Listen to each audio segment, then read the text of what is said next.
خوش اومدید به این بررسی عمیق. امروز میخوایم نگاهی بندازیم به یه سری منابع که راستش یه دیدگاه خیلی بحث برانگیز رو مطرح میکنن. بله، سلام عرض میکنم. این تحلیلا میگن که تاریخ نگاری مدرن ایران و اون هویت ملی که شکل گرفته صرفاً یه روند طبیعی ناسیونالیستی نبوده. دقیقاً. حرفشون اینه که اساساً یه پروژه مهندسی شده بوده با ریشه‌های استعماری حتی. خب این ادعای بزرگیه. بله. و محور بحثم اینه که چطور مثلا نهادهایی مثل کمپانی هند شرقی بریتانیا توی این قضیه نقش داشتن. یعنی در شکل دادن به هویت ایرانی. بله، هویتی که این منابع میگن برای تفرقه افکنی و تأمین منافع استعماری طراحی شده. حالا میخوایم این ادعاها رو یکم باز کنیم. حتماً. نکته اصلی دقیقاً همینه که این منابع روایت‌های معمول تاریخی رو زیر سوال میبرن. یعنی میگن افرادی مثل سر جان مالکوم که از آدمای مهم کمپانی هند شرقی بود. بله دقیقاً و اولین تاریخ پرژا به انگلیسی رو هم نوشت. این منابع میگن اون نقش کلیدی داشته. چطور؟ ببینید از نظر این تحلیل‌ها مالکوم اومده شاهنامه فردوسی رو خیلی برجسته کرده به عنوان منبع اصلی تاریخ ایران. خب این که چیز عجیبی نیست ظاهراً. نه، ولی بحث اینه که چطور این کارو کرده. یعنی میگن روی بخشایی از شاهنامه تاکید میکرده که حس تقابل با همسایه‌ها مخصوصاً ترک‌ها رو تقویت کنه. آها. و به بخشای دیگه‌ای که شاید تاثیر متفاوتی میدادن کمتر توجه کرده. این ادعای اوناست. پس فراتر از یه نفره، یعنی از یه شبکه حرف میزنن؟ دقیقاً.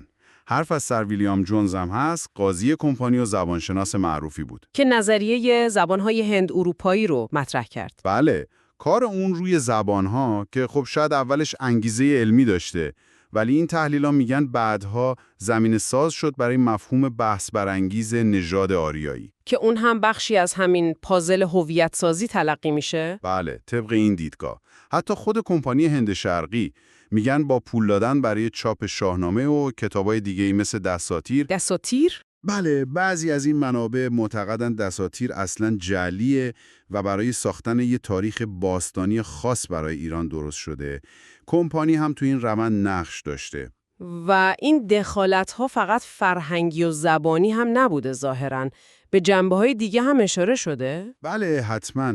این تحلیل‌ها به فرستادن مامورای مثل مانک جیهاتاریا و اردشیر ریپورتر هم اشاره می‌کنن. از هند به ایران؟ بله، از طرف شبکه کمپانی هند شرقی و گفته میشه اینها تو تحولات سیاسی داخلی نقش داشتن. عجب.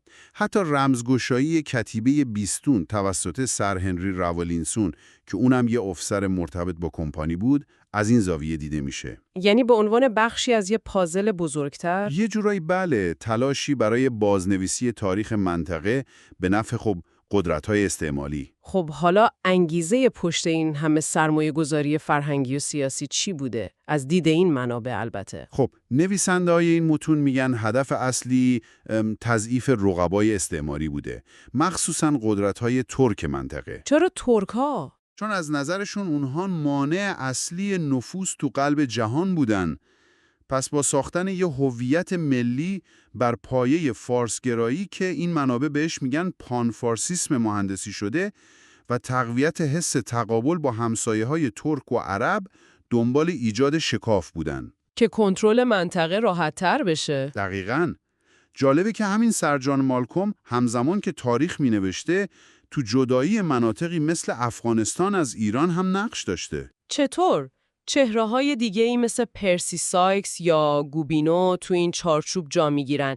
انگار افراد از ملیت‌های مختلف درگیر بودن. بله، این منابع میگن الگو تکرار شده. سر پرسی سایکس، فرمانده نظامی بریتانیا تو جنگ جهانی اول در ایران، اونم یه تاریخ ایران دیگه نوشته. و تو کودتای 1299 هم نقش داشته ظاهراً. بله، طبق این تحلیل‌ها کنار کسایی مثل آیرونساید و اردشیر ریپورتر تو کودتایی که به قدرت رسیدن پهلوی منجر شد، نقش کلیدی داشته. و گوبینو، دیپلمات فرانسوی؟ آرتور گوبینو که بیشتر به خاطر نظریه‌های نژادیش معروفه، نظریه‌هایی که حتی روی نازیسم هم تأثیر گذاشت، اون هم چون درباره تاریخ و نژادهای ایران نوشته، توی این پازل قرار داده میشه. خب پس اگه بخوایم نکات اصلی رو برای شما که دارید میشنوید جمع‌بندی کنیم، این منابع یه ادعایی خیلی جدی دارن. خیلی جدی. اینکه هویتی که ما امروز به عنوان هویت ملی ایرانی میشناسیم تا حد زیادی محصول یه مهندسی پسا استعماریه. و هویتی که به باور نویسنده های این تحلیل ها آغشته به یه نوع نژادگرایی آریایی و نگاه خصمانه به همسایه ها بوده، به ویژه ترک ها و عرب. و ادعاشون اینه که وارثان فکری این پروژه حالا با نقاب وطن پرستی میان و بومی‌های منطقه مخصوصاً ترک‌ها رو که زمانی از مدافعان اصلی منطقه بودن بیگانه و مهاجم نشون میدن. و اگه یکم کلانتر نگاه کنیم، این دیدگاه تأکید میکنه که استعمار فقط کار دولت ملت ها نبوده. بلکه شبکه‌های خصوصی قدرتمند نقش داشتن. دقیقاً. شبکه‌هایی مثل کمپانی هند شرقی که گاهی حتی از دولت‌های خودشون هم قوی‌تر بودن.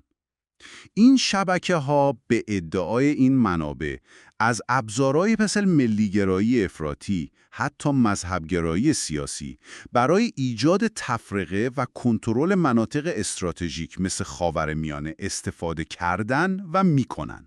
و تمرکزشون روی مقابله با ترک‌ها هم به همین دلیل بوده. بله، چون اونها رو بزرگترین مانع تاریخی برای سلطه کامل میدیدن. برای همینه که طبق این دیدگاه هر تلاشی برای اتحاد بین مردمان ترک‌تبار سریعاً با برچسب منفی پانترکیزم مواجه میشه. در حالی که شاید اتحادیه‌های قومی یا منطقه‌ای دیگه این حساسیت رو نداشته باشن. دقیقاً. این حرف این منابع هست. خب این نگاه قطعاً خیلی چالش برانگیزه و سوالای زیادی ایجاد میکنه. بله.